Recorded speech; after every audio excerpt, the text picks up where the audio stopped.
Okay, welcome dear students. Now we are starting lecture number 30 of physics of plus 2 class, and it is about conductors placed in electrostatic field. जब हम किसी conductor को electrostatic field में रखते हैं तो उसका बिहेवियर कैसा होता है, ये इलेक्ट्रिक फील्ड उसके ऊपर क्या प्रभाव डालती है, वो हम आज स्टडी करेंगे. Okay, so let us start now. सबसे पहले ये तो आप लोगों को पता होगा कि कंडक्टर्स क्या होते हैं. कंडक्टर्स वो मटेरियल होते हैं जिनके पास large number of free electrons present होते हैं, which has large number of free electrons. ठीक है, और जब फ्री इलेक्ट्रॉन्स प्रेजेंट होते हैं तो उनका मूवमेंट भी इजीली होता है. That means movement of electrons takes place. Movement of electrons takes place easily in conductors. ठीक है, right, you got this point. That means उनमें करंट का जो फ्लो है वो आराम से हो जाता है, इजीली हो जाता है. ठीक है, एग्जाम्पल्स आपके पास जैसे कॉपर, जितनी भी मेटल्स है वो सारी कंडक्टर्स में आती हैं. ठीक है, कॉपर हो गया, आयरन हो गया, सिल्वर हो गया वगैरह. यहाँ पर एक चीज बताना चाहूंगा कि अर्थ भी एक बहुत अच्छा कंडक्टर है. अर्थ में भी large number of free electrons available होते हैं. Earth is also a source of infinite number of electrons.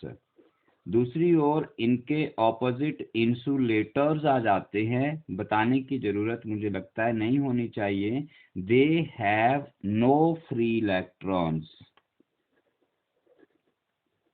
उनके पास कोई भी फ्री इलेक्ट्रॉन्स प्रेजेंट नहीं होते हैं, तो उनमें फ्लो ऑफ इलेक्ट्रॉन्स भी आपका नहीं होता है. ठीक है, जैसे एग्जांपल्स आपके पास ग्लास आ जाता है, रबर आ जाता है, वैक्स एटसेट्रा आ जाता है. ठीक है, तो उनमें इलेक्ट्रॉन्स प्रेजेंट भी नहीं होते हैं और उनका जो फ्लो है वो भी नहीं होता है. राइट, तो ये हमारे पास यहाँ पर कंडक्टर्स और इंसुलेटर्स आ गए.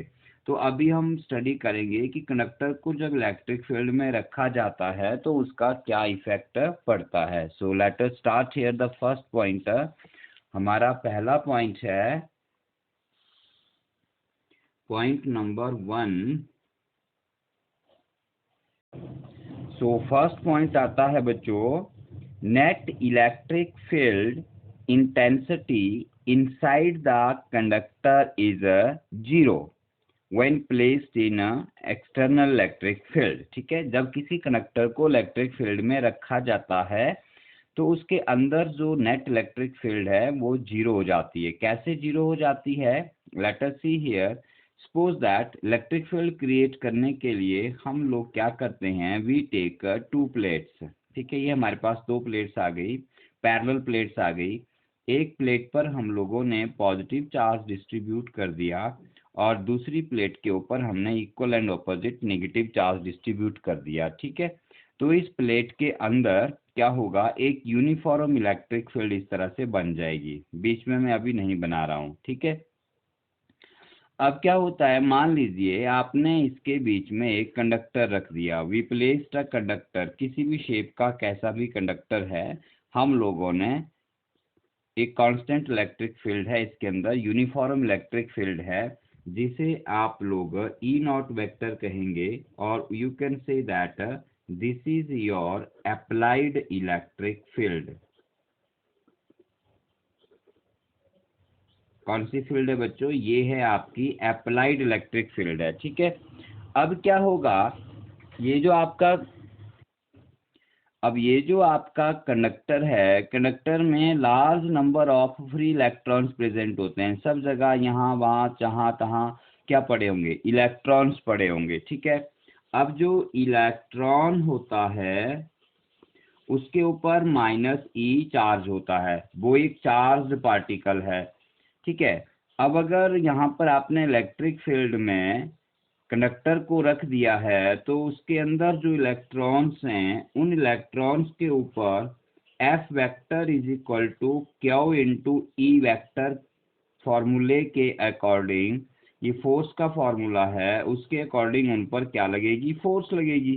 ठीक है, अब कितनी फोर्स लगेगी, देखिए चार्ज माइनस ई आ गया और इलेक्ट्रिक फील्ड ई आ गई, तो this amount of force will be experienced by the electrons, but this is negative, negative sign आया यहाँ पर चार्ज के कारण, तो ये नेगेटिव हमें बता रहा है कि इस फोर्स की डायरेक्शन इलेक्ट्रिक फील्ड के ऑपोजिट होगी। तो अगर हम इस प्लेट का नाम P दे दें और इस प्लेट का नाम Q दे दें, तो अगर आपकी इलेक्ट्रिक फील्ड P से Q की तरफ है तो इलेक्ट्रॉन के ऊपर जो फोर्स लगेगी वो Q टू P लगेगी, this will be the direction of your force F vector. ठीक है, तो इसका मतलब आपके इलेक्ट्रॉन कंडक्टर के अंदर सारे इलेक्ट्रॉन Q साइड से ट्रेवल करके P साइड आने लगेंगे, your electrons will start to travel from your right side to the left side, और यहाँ पर आके वो सारे इलेक्ट्रॉन्स इकट्ठे होने लगेंगे। अब देखो Q वाला फेस जो है, इस साइड वाला फेस, यहाँ से इलेक्ट्रॉन्स लूज हो रहे हैं और यहाँ पे इलेक्ट्रॉन्स आके गेन हो रहे हैं, एक तरफ इलेक्ट्रॉन इकट्ठे हो जाएंगे और इधर से इलेक्ट्रॉन शिफ्ट हो जाएंगे इस तरफ को, तो यहाँ पर एक्सेस ऑफ इलेक्ट्रॉन्स बनेगा, तो इधर आपके पास एक नेगेटिव चार्ज बिल्डअप हो जाएगा। ठीक है, और इधर से इलेक्ट्रॉन लूज हो रहे हैं इस साइड से, तो ये सारे जो इलेक्ट्रॉन लूज होने के कारण चार्ज बना वो सारा फेस के ऊपर इधर अपीयर हो जाएगा। आ रही बात समझ में? ठीक है, इन बिटवीन जहाँ कहीं भी इलेक्ट्रॉन होगा, जैसे इलेक्ट्रॉन वहां से हटेगा तो इलेक्ट्रॉन का नेगेटिव चार्ज होता है तो वो इस फेस पे आके यहाँ पर फेस के साथ इकट्ठा हो जाएगा, और अंदर जहाँ कहीं पॉजिटिव चार्ज बनेगा वो फील्ड के साथ मूव करेगा और फेस के दूसरे एंड पर जाके कलेक्ट हो जाएगा। तो इस प्रकार कुछ टाइम के बाद जैसे ही कंडक्टर को उसमें रखा जाएगा, एक्चुअली इंस्टेंट प्रोसेस होता है, इसमें क्या होता है कि आपका जो कंडक्टर है उसके एक तरफ नेगेटिव चार्ज कम्युलेट हो जाते हैं और एक तरफ पॉजिटिव चार्ज कम्युलेट हो जाते हैं, और ये दोनों चार्ज भी इक्वल एंड ऑपोजिट होते हैं। ठीक है, जितना इधर नेगेटिव आएगा उतना ही इधर पॉजिटिव आएगा।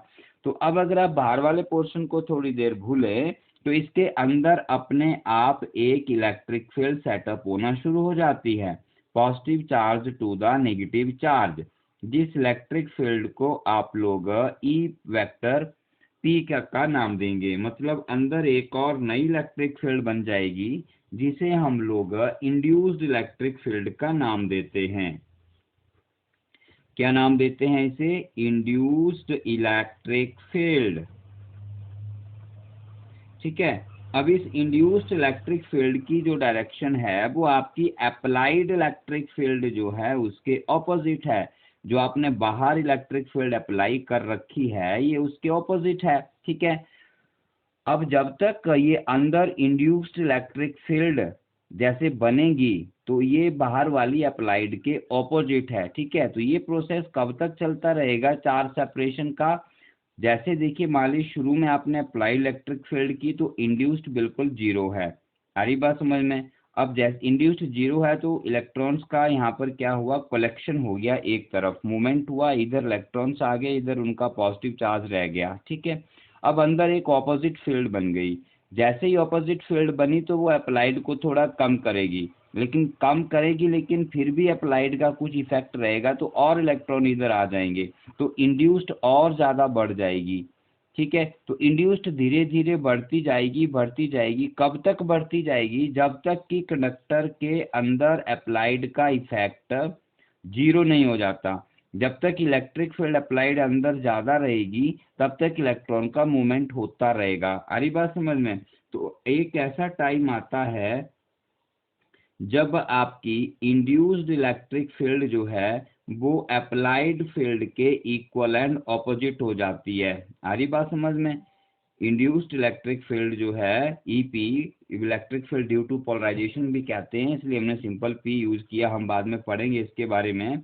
तो अप्लाइड के इक्वल एंड ऑपोजिट नहीं हो जाती, जब इक्वल एंड ऑपोजिट हो गई तो यहाँ से आप लोग देख सकते हैं कि अंदर नेट इलेक्ट्रिक फील्ड क्या हो जाएगी आपकी, जीरो हो जाएगी, क्योंकि जितनी अप्लाइड है उसके ठीक ऑपोजिट इंड्यूस्ड क्रिएट हो चुकी है। ठीक है, तो अंदर नेट इलेक्ट्रिक फील्ड जो है वो क्या हो जाती है, 0 हो जाती है। तो ये हमारा पहला पॉइंट था कि जैसे किसी कंडक्टर को आप लोग किसी इलेक्ट्रिक फील्ड में रखोगे तो उसके अंदर इलेक्ट्रिक फील्ड 0 हो जाती है। तो अब ये फर्दर फ्यूचर में पहला पॉइंट आप याद रखेंगे हमेशा कि कंडक्टर को इलेक्ट्रिक फील्ड में रखा जाए तो उसके अंदर इलेक्ट्रिक फील्ड 0 होती है, means no electric field exist inside the conductor. It was our first point. Now let us take the second one. अब हमारे पास सेकंड पॉइंट आता है कि electric field just outside the conductor is perpendicular to the surface. ठीक है, किसी भी कंडक्टर के बाहर जो इलेक्ट्रिक फील्ड होगी जस्ट आउटसाइड वो कंडक्टर के हमेशा परपेंडिकुलर होती है। ठीक है, क्या मतलब है इसका, देखिए मान लीजिए ये हमारे पास कोई एक कंडक्टर है यहाँ पर, ठीक है, हमने सपोज कर लिया। अब मान लो यहाँ पर एक पॉइंट है, तो इस पॉइंट के अकॉर्डिंग ये कहता है कि यहाँ पर जो इलेक्ट्रिक फील्ड है वो परपेंडिकुलर होनी चाहिए सरफेस के। हम मान लेते हैं कि वो परपेंडिकुलर नहीं है, let us say that is making some angle with the surface, वो सरफेस के साथ कुछ एंगल थीटा बना लेती है, और हम मान लेते हैं कि आपकी इलेक्ट्रिक फील्ड जो है वो परपेंडिकुलर नहीं है। अब नहीं है तो हम क्या करते हैं, कुछ एंगल होगा वो थीटा हो गया।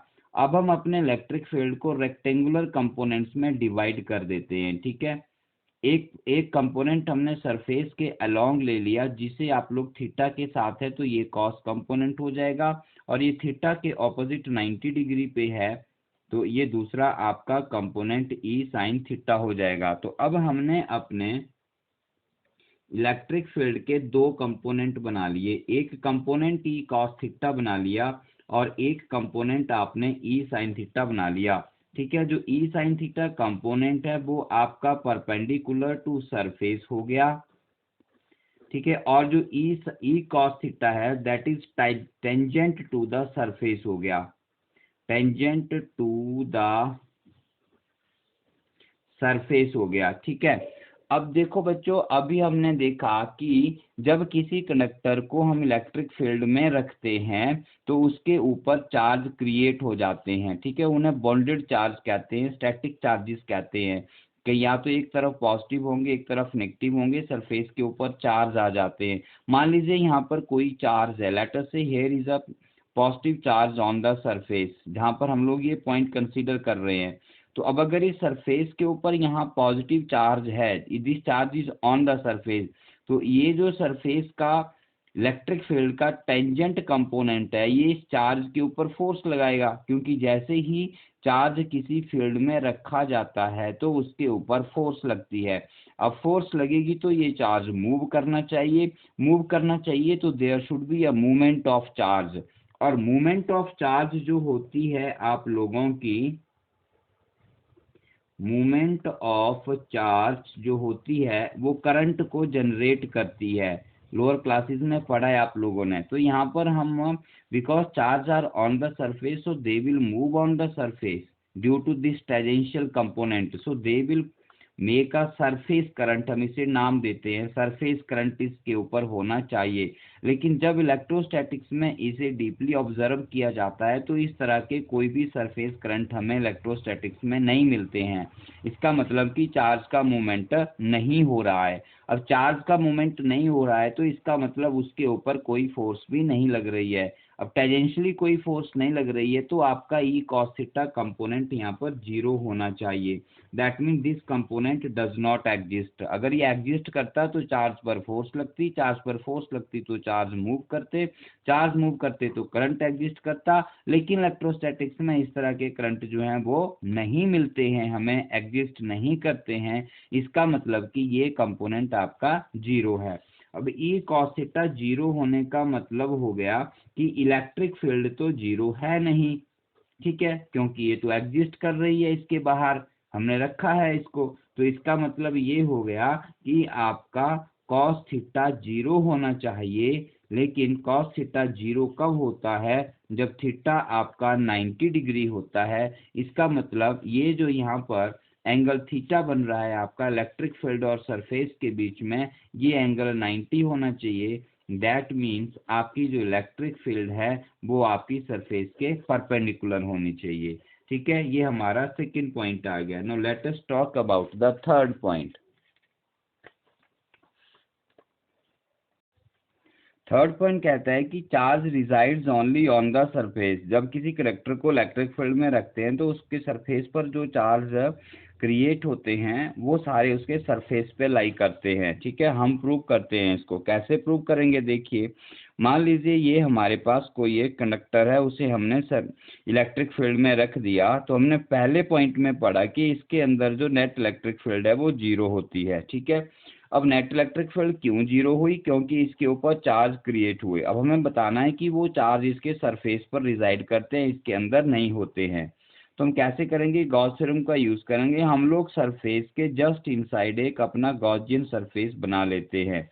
ठीक है, we assume a Gaussian surface just inside the surface. So that means according to Gauss's theorem, ये जो हमने अंदर Gaussian surface लिया, इसके अकॉर्डिंग यहाँ पर अगर आप Gaussian थ्योरम लगा दें तो ये E vector dot ds vector is equal to its net integration over the surface S should be is equal to charge enclosed upon that is charge enclosed upon epsilon not होना चाहिए। ये हमारे पास Gaussian theorem है कि flux through the closed surface is equal to 1/एप्सिलॉन not times the charge enclosed. But my dear students, हमने अभी प्रूव किया कि किसी भी कंडक्टर के अंदर इलेक्ट्रिक फील्ड जीरो होती है। तो कंडक्टर के अंदर इलेक्ट्रिक फील्ड जीरो है तो इस गॉसियन सरफेस के अंदर भी इलेक्ट्रिक फील्ड जीरो होगी।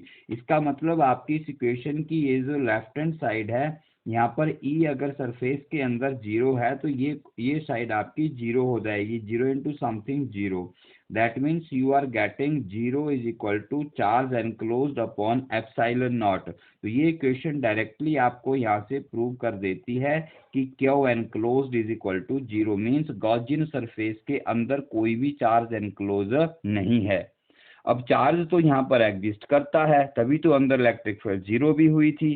तो इसका मतलब ये हुआ कि अगर अंदर चार्ज नहीं है और चार्ज प्रेजेंट है तो वो कहाँ हो सकता है, that is only on the surface. Charge कभी फ्री स्पेस में लाई नहीं करता कि फ्री में रख दिया आपने, charge always require a surface. ठीक है, तो अब अंदर सरफेस तो है लेकिन अंदर चार्ज हमारा जीरो आया, इसका मतलब चार्ज कहाँ है, charge resides only on the surface. Charge सारा सरफेस के ऊपर रिजाइड करता है। ठीक है, ये हमारा पॉइंट नंबर 3 हो गया। अब हम एक पॉइंट और लेते हैं यहाँ पर। नेक्स्ट पॉइंट कहता है बच्चों, electric potential is constant for the whole conductor. पूरे कंडक्टर में कहीं भी इलेक्ट्रिक पोटेंशियल देख लिया जाए वो सारा कांस्टेंट होगा। कैसे कांस्टेंट होगा, हम लोगों को एक रिलेशन मालूम है, हमने प्रूव किया है, E vector is equal to minus dV vector upon dr। This is the relation between electric field and potential gradient. ठीक है, electric field is equal to negative of the potential gradient. यहाँ से आप लोग लिख सकते हो dV is equal to E into d r with minus sign, dV is equal to minus E into d r. ठीक है, लेकिन अभी हम लोगों ने प्रूव किया कि पूरे कंडक्टर के अंदर सब जगह जितना भी सारा कंडक्टर है इलेक्ट्रिक फील्ड आपकी जीरो होती है। तो अगर आप यहाँ पर इलेक्ट्रिक फील्ड की वैल्यू जीरो रख देते हैं तो आपका जो dV है वो आपका जीरो आ गया। dV is equal to zero का मीनिंग क्या हो गया, that is no change in the potential. dV का मतलब था चेंज इन पोटेंशियल या पोटेंशियल डिफरेंस। अब पोटेंशियल डिफरेंस जीरो आ गया किन्हीं दो पॉइंट्स का, तो दैट मीन्स कि उनका पोटेंशियल सेम है। इसका मतलब V आपका क्या हो गया, कांस्टेंट हो गया। ठीक है, इसका मतलब सरफेस के अंदर या सरफेस के ऊपर कहीं भी 2 पॉइंट 3 पॉइंट 4 पॉइंट 6 पॉइंट जितने भी आप ले सकते हैं उन सब के ऊपर पोटेंशियल डिफरेंस आपका जीरो आएगा। और डिफरेंस जीरो आने का मतलब क्वांटिटी आपकी सेम है। इसका मतलब पोटेंशियल सभी पॉइंट्स के ऊपर सरफेस के ऊपर क्या होता है, सरफेस पर या सरफेस के अंदर सभी पॉइंट्स के ऊपर पोटेंशियल जो है आपका वो कांस्टेंट रहेगा। ठीक है, तो इसे आप लोग अगर सरफेस की बात करेंगे तो आप इसे इक्वी पोटेंशियल सरफेस का नाम दे सकते हैं अगर आप सरफेस के ऊपर डिस्कस करें तो। और अगर आप पूरे कंप्लीट कंडक्टर की बात करें तो यहाँ पर एक नई टर्म इंट्रोड्यूस हो जाएगी जिसे आप कहेंगे इक्वी पोटेंशियल वॉल्यूम। क्या नाम देंगे आप, इक्वी पोटेंशियल वॉल्यूम। मतलब कंडक्टर इक्वी पोटेंशियल वॉल्यूम की तरह बिहेव करता है। अभी आपने इक्वी पोटेंशियल सरफेस स्टडी किया है, उसमें देखा हमने पढ़ा था इक्वी पोटेंशियल सरफेसेस, वो सरफेस जिनके सभी पॉइंट पर पोटेंशियल कांस्टेंट होगा, तो सरफेस पर तो कांस्टेंट रहेगा ही रहेगा, सेम रहेगा, लेकिन इसके अंदर बल्क में भी, अंदर भी, वॉल्यूम में भी, कहीं पर भी आप दो पॉइंट का पोटेंशियल डिफरेंस, पोटेंशियल देखें तो वो सेम आएगा। तो इसलिए हम लोग कंडक्टर को इक्वी पोटेंशियल वॉल्यूम भी कह देते हैं। इक्वी पोटेंशियल वॉल्यूम कहने का मतलब कि एंटायर कंडक्टर, होल कंडक्टर के अंदर किसी भी पॉइंट पर या सरफेस के ऊपर किसी भी पॉइंट पर पोटेंशियल हमेशा सेम रहेगा। ठीक है, हम नेक्स्ट पॉइंट स्टडी करते हैं electric field at the surface of charge conductor. जो इलेक्ट्रिक फील्ड एग्जिस्ट करती है परपेंडिकुलरली, उसकी वैल्यू कितनी होगी, उसका मैग्नीट्यूड क्या होगा। ठीक है, डायरेक्शन हम जान चुके हैं, अभी वो परपेंडिकुलर टू द सरफेस होती है। तो लेट अस सपोज दैट ये हमारे पास एक कंडक्टर आ गया, कोई किसी भी शेप का कंडक्टर हो सकता है। ठीक है, और इस कंडक्टर के ऊपर जितना चार्ज आपका क्रिएट हुआ, उसकी चार्ज डेंसिटी जो है वो सिग्मा मान ली हम लोगों ने। So let's write here letter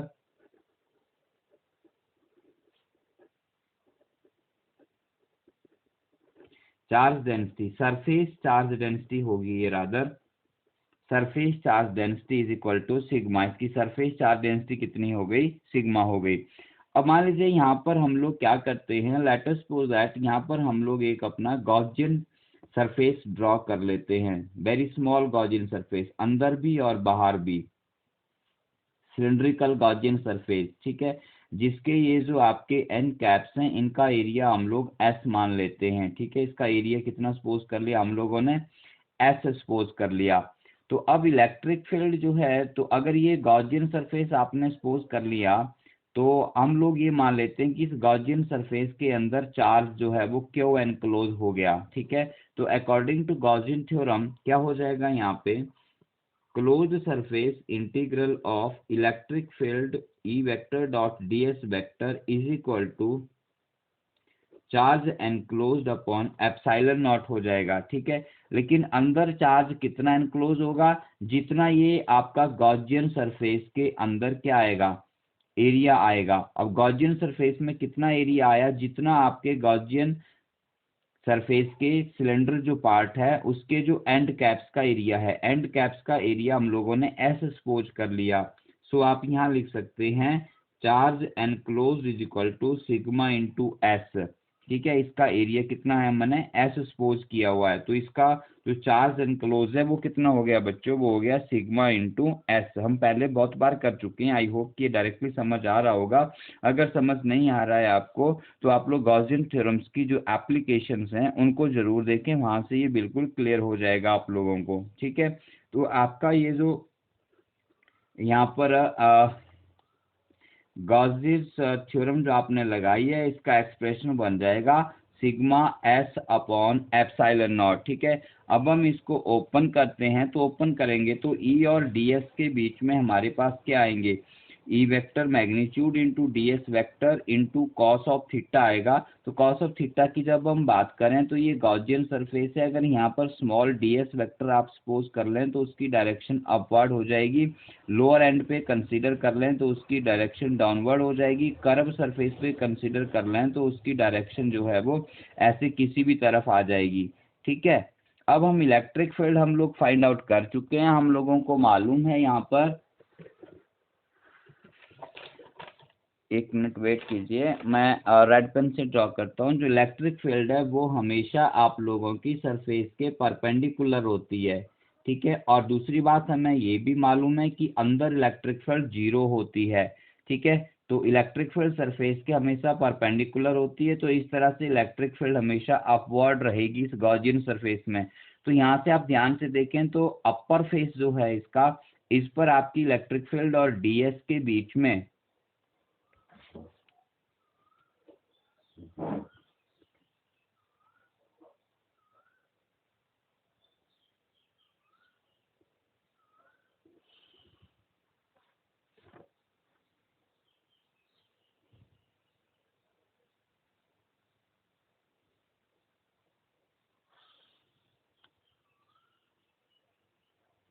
dear students, शायद ये यहाँ से कट हो गया होगा, तो मैं इसको दोबारा से एक्सप्लेन कर देता हूँ। इस पॉइंट को ही दोबारा ले लेते हैं बच्चों, कंप्लीट पॉइंट को दोबारा ले लेते हैं, सो दैट कि आपसे यहाँ पे ये मिस ना हो, ठीक है।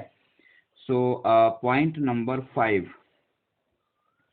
पॉइंट नंबर 5 क्या है, देखिए आप, कैमरा हिल गया था बच्चों यहाँ पे, और ये जो हमने अभी फिगर बनाई ये out of the recording screen area हो गई थी। तो मैं इसको दोबारा से एक्सप्लेन कर देता हूँ पूरा वीडियो दोबारा बनाने के बजाय, ठीक है। तो इसको ध्यान से देखिए, ये हमारा पॉइंट है, और मान लीजिए ये हमारे पास कोई कंडक्टर है, और कंडक्टर के ऊपर हमने जो चार्ज क्रिएट हुआ, यहाँ पर चार्ज कंडक्टर इलेक्ट्रिक फील्ड में रख के चार्ज हो गया, तो उसकी जो चार्ज डेंसिटी है वो हम सिग्मा मान लेते हैं। Let surface charge density is equal to sigma, ठीक है। अब हमें यहाँ पर क्या करना है, इसकी सरफेस पर जो इलेक्ट्रिक फील्ड है उसको कैलकुलेट करना है। तो इलेक्ट्रिक फील्ड निकालने के लिए हम लोग गॉस थ्योरम का यूज करते हैं। तो लेट अस सपोज दैट मैं यहाँ पर एक सिलेंड्रिकल गॉसियन सरफेस यूज कर लेता हूँ। जितना सरफेस के बाहर है उतना ही सरफेस के अंदर भी आ गया, ठीक है। ये मेरा गॉसियन सरफेस आ गया यहाँ पे, राइट। तो ये मेरे तीन, मैंने यहाँ पर ये मेरे पास है top face of the cylinder, ये bottom face of the cylinder, और ये वो रीजन आया मेरे पास सरफेस का, जितना ये अपने अंदर इसको क्या करेगा, गॉसियन सरफेस अपने अंदर सरफेस को एनक्लोज करेगा, ठीक है। आ रही बात समझ में। लेकिन चार्ज तो सरफेस पे रिजाइड करता है। Are you getting my point? अभी हमने प्रूव किया। तो अगर चार्ज सरफेस पे रिजाइड करता है तो गॉसियन सरफेस के अंदर कितना चार्ज आएगा, जितना इस सरफेस के ऊपर चार्ज होगा, ठीक है। और सरफेस के ऊपर कितना चार्ज होगा, that will be sigma into S. अगर मैं इसका एरिया एस मान लेता हूँ, टॉप बॉटम फेस का एरिया अगर मैं एस मान लूँ, तो इसका एरिया भी एस हो जाएगा। तो इसके अंदर कितना चार्ज आ जाएगा, सिग्मा इंटू एस चार्ज आ जाएगा, ठीक है। तो अब हम यहाँ पर अपनी गॉसियन थ्योरम लगा देते हैं। तो गॉसियन थ्योरम कहती है कि E vector dot d s vector over the close surface is equal to charge enclose upon epsilon naught होता है, लेकिन चार्ज एनक्लोज यहाँ पर sigma s upon epsilon naught है, ठीक है। अब हमें इसको यहाँ पर इंटीग्रेट करना है। तो इंटीग्रेट करने के लिए हमें मालूम है, यहाँ पर मैं इलेक्ट्रिक फील्ड अपना रेड पेन से ड्रॉ करता हूँ। इलेक्ट्रिक फील्ड हमेशा सरफेस के परपेंडिकुलर होती है। कौन से सरफेस के? जो हमारा चार्ज कंडक्टर है उसके। यहाँ देखेंगे तो अपवर्ड आएगी, यहाँ देखेंगे तो इस तरफ आएगी, यहाँ देखेंगे तो इस तरफ रहेगी, यहाँ देखेंगे तो इस तरफ रहेगी। This is the direction of your electric field, ठीक है। और अंदर इलेक्ट्रिक फील्ड हमारे पास 0 होती है। ये हमने अभी फर्स्ट पॉइंट में प्रूव किया। आ रही बात समझ में? तो जब हम अपने इस गॉसियन सरफेस को इंटीग्रेट करने जाएंगे तो हम लोग यहाँ पर स्मॉल डीएस वेक्टर्स कंसीडर करते हैं, क्योंकि डीएस वेक्टर टॉप फेस के लिए डीएस वेक्टर की डायरेक्शन अपवर्ड रहेगी बच्चों, बॉटम फेस के लिए डीएस वेक्टर की डायरेक्शन डाउनवर्ड रहेगी, और जो कर्व सरफेस हैं उनके लिए ये perpendicular to the curve surface रहेगी। लेकिन इसको जब आप अपने 3 पार्ट में अब डिवाइड करते हैं, एप्लीकेशंस ऑफ गॉसियन थ्योरम में हमने पढ़ा है कैसे इसको इंटीग्रेट किया जाता है। मैं डायरेक्टली यूज कर रहा हूँ यहाँ पर, आप उस पार्ट को जरूर देखें अगर थोड़ा आपको समझने में प्रॉब्लम हो रही है तो, ठीक है। उस वीडियो को जरूर देख लें, एप्लीकेशंस ऑफ गॉसियन थ्योरम की। तो जब हम इसको यहाँ ओपन करते हैं तो हम इसे ई vector dot d s vector open integral over the surface 1, इसे हम सरफेस 1 मान लेते हैं, plus E vector dot d s vector over the surface 2, इसे सरफेस 2 मान लेते हैं, plus E vector dot d s vector over the surface 3, ये कर्व फेस को हम सरफेस 3 मान लेते हैं। This is equal to sigma s upon epsilon naught हो जाएगा, sigma s upon epsilon naught हो जाएगा, ठीक है। बट अब ध्यान से देखिए यहाँ पर बच्चों, जब आप सरफेस 1 की बात करेंगे तो ई और डी एस के बीच में जो एंगल है वो 0 डिग्री है, both are in the same direction. तो यहाँ पर आपके पास क्या रह जाएगा, E into d s into cos of 0 over the surface 1, plus second phase की बात करेंगे तो यहाँ पर एंगल की बात ही नहीं आती, क्योंकि यहाँ पर इलेक्ट्रिक फील्ड ही जीरो हो गई। सेकंड फेज आपका कहाँ है, जो फेज नंबर 2 है, इसका बॉटम फेस है गॉसियन सरफेस का, वो आपका कंडक्टर के अंदर आता है। कंडक्टर के अंदर आता है तो वहां पर इलेक्ट्रिक फील्ड जीरो हो गई, तो ये फैक्टर जीरो हो गया। प्लस जब आप थर्ड फेज की बात करेंगे तो यहाँ पर इलेक्ट्रिक फील्ड देखो अपवर्ड है, और आपका एरिया वेक्टर जो है वो हॉरिजॉन्टल है, तो इसके बीच में जो इलेक्ट्रिक फील्ड का एंगल है, इलेक्ट्रिक फील्ड और सरफेस के बीच में एंगल, वो 90 डिग्री हो जाएगा। आप कहीं पर भी उसको निकाल के देख सकते हैं, और cos 90 जीरो होता है, तो ये फैक्टर भी जीरो हो गया, और राइट साइड पर sigma s upon epsilon not हमारे पास रह जाता है। ठीक है, electric field E near the surface constant है, इसे हम बाहर लिख लेते हैं, और यहाँ पर इंटीग्रेशन ऑफ ds आ जाती है is equal to sigma s upon epsilon naught. But ds का जब आप इंटीग्रेशन करेंगे बच्चों तो कितना आएगा, बहुत सिंपल है, ds का इंटीग्रेशन आपका s हो जाएगा, because ds is a small part of this total area. ठीक है, और ये टोटल एरिया का ds का इंटीग्रेशन मतलब टोटल एरिया निकालना है, और इसका जो एरिया है वो हम लोगों ने s सपोज किया हुआ है, तो इसका इंटीग्रेशन s हो जाएगा। इस s वैल्यू को यहाँ पे सब्स्टिट्यूट कर देंगे आप, तो क्या मिलेगा, you will get E into S is equal to sigma S upon epsilon naught. S and S on both sides got cancelled. You are left with E is equal to sigma upon epsilon naught. So this is the magnitude of electric field just outside the conductor.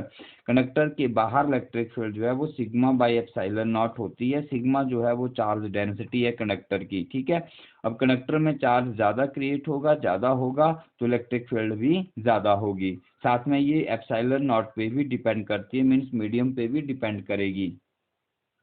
Direction vector की बात करेंगे तो हम वो पहले ही निकाल चुके हैं, परपेंडिकुलर होती है, तो आप लिख सकते हैं इसको E is equal to sigma upon epsilon naught into n unit vector लिख सकते हैं, जहां पर एन यूनिट वेक्टर क्या है आपका, you can say that it is a unit vector perpendicular to the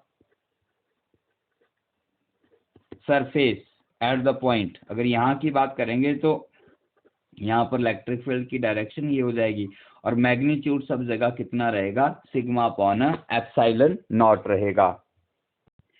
dear students, ये लास्ट पॉइंट आता है, सरफेस चार्ज डिस्ट्रीब्यूशन में be different at different points. ठीक है, जो सरफेस चार्जेस क्रिएट होते हैं जब भी हम किसी कंडक्टर को, जैसे ये कंडक्टर है हमारे पास इलेक्ट्रिक फील्ड में रखा, तो एक तरफ इसके नेगेटिव चार्ज आ जाते हैं, एक तरफ इसके पॉजिटिव चार्ज आ जाते हैं, इस तरह से। तो ये जो चार्ज डिस्ट्रीब्यूशन है ना, ये अलग अलग पॉइंट्स पर अलग अलग हो सकता है। कैसे हो सकता है, देखिए, we know that surface charge density sigma होती है charge upon area. Surface charge density का फॉर्मूला होता है चार्ज पर यूनिट एरिया। ठीक है, तो पहली बात तो ये हो गई कि जहां पर चार्ज पॉजिटिव होगा वहां पर सरफेस चार्ज डेंसिटी भी पॉजिटिव होगी, और जहां पर चार्ज नेगेटिव होगा वहां पर सरफेस चार्ज डेंसिटी भी नेगेटिव होगी। दूसरी बात हम ये ले लेते हैं कि मान लो ये हमारे पास कोई सरफेस है, इस तरह से बना हुआ है, तो अगर आप लोग इस पार्टिकुलर एरिया को कंसिडर, सरफेस के इस पार्टिकुलर एरिया को कंसिडर करें, तो जैसे ये सरफेस का पॉइंटेड एज, पॉइंटेड पार्ट है, यू कैन से this is the pointed part. तो पॉइंटेड जो पार्ट है वहां पर एरिया क्या होगा आपका, कम हो जाएगा, एरिया विल बी लेस। ठीक है, अरे बात समझ में, जहाँ पर सरफेस वो शार्प होगा वहां पे एरिया कम हो जाएगा, शार्प एरिया पर पोर्शन कंसिडर करें तो एरिया लेस हो जाएगा। अब एरिया कम हो जाएगा तो वहां पर सरफेस चार्ज डेंसिटी क्या हो जाएगी, ज्यादा हो जाएगी। इसका मतलब ये हुआ कि अगर किसी जगह पर, किसी पॉइंट पर आपका जो सरफेस एरिया है वो पॉइंटेड है, तो वहां पर चार्ज डेंसिटी ज्यादा होगी। So you can write here that the pointed or conical shaped area will have more charge density as compared to flat or plane surfaces। ठीक है। एक ही कंडक्टर के ऊपर अगर कंडक्टर कहीं पर फ्लैट या प्लेन है तो वहाँ पर चार्ज डेंसिटी जो है वो कम होगी, ठीक है। और अगर कहीं पर एरिया पॉइंटेड है, ठीक है, शार्प है, कॉनिकल है, तो वहाँ पर आपका जो चार्ज डेंसिटी है वो ज़्यादा होगी। इसका मतलब कि सरफेस चार्ज डिस्ट्रीब्यूशन सरफेस के ऊपर कांस्टेंट नहीं होता, वो कहीं कम होता है और कहीं पर ज़्यादा होता है, but throughout the whole surface total surface charge density will be same, ठीक है। तो ये हमारे टोटल पॉइंट्स हैं। यहाँ पर बिहेवियर है, behaviour of electric field inside the placed in external electric field. So dear point, this is a very important topic. Next इसी के ऊपर बेस्ड होगा, so try to learn this. और इन वीडियोस को मैं कंटिन्यूसली बना रहा हूँ, so try to watch these videos in continuous manner. I hope these will help you. ये आपको हेल्प करेंगे, ठीक है। So that's all. Okay, bye bye.